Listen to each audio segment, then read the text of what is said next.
Dear history aspirants, the world in 19वीं शताब्दी में द 19th सेंचुरी लिगेसी, 19वीं शताब्दी के विरासत में जो मिले हैं उसके बारे में बताने जा रहा हूँ.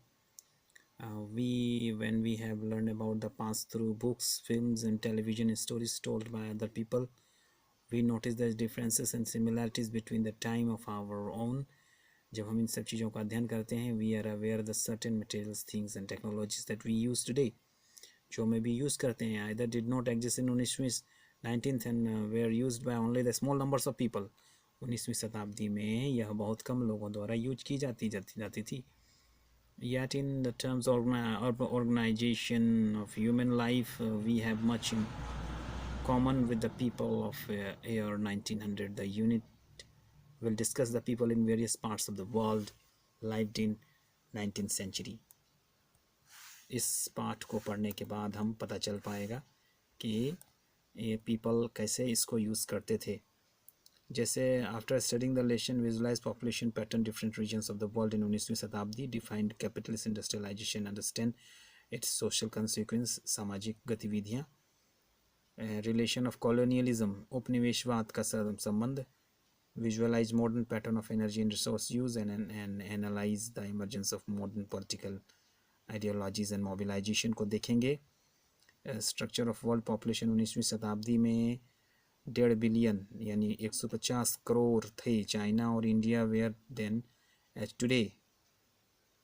ह्यूमन पॉपुलेशन चाइना और India were then as today, China और इंडिया का था 150 crore. The most populous countries yet in 19वीं शताब्दी में Asia content a smaller portion of the world population than it does today. Most of the people all over the world were settled agriculturists in 1900, which cultivated crops and animals and lived in villages. In many parts of the world, विभिन्न जो स्थान है विश्व के, existed as nomads यानी चरवाहा समुदाय, और many were tribal hunter gatherer जो शिकारी अवस्था में थे. और नंबर ऑफ 19वीं शताब्दी फ्यू हंड्रेड ईयर्स अर्लियर, मतलब कि उस समय जो हालात थे वह दिखाया जा रहा है. Steadily growing section of the world population lived in cities, कम लोग रहते थे सिटीज़ में. Cities had existed since ancient times in many parts of the world, चूँकि सिटीज़ पहले से ही थे विश्व के कई जगहों पर, but they were limited in size and population, वह सीमित थे. However, capitalist industrialization led to urbanization and faster growth of population in cities. By 1900, Europe has a larger concentration of cities. Europe में 19वीं शताब्दी में ज़्यादा शहरीकरण प्रचलन थे, जो इस फिगर से आपको पता चलेगा. देखिए यहाँ पर दिया गया है, more than 100 cities had a population at least 1 lakh people, and where 6 European cities were 10 lakh inhabitants. Europe and America had the largest cities, whereas Asia, Africa large expanses of territories contained few cities, and many stagnated and declined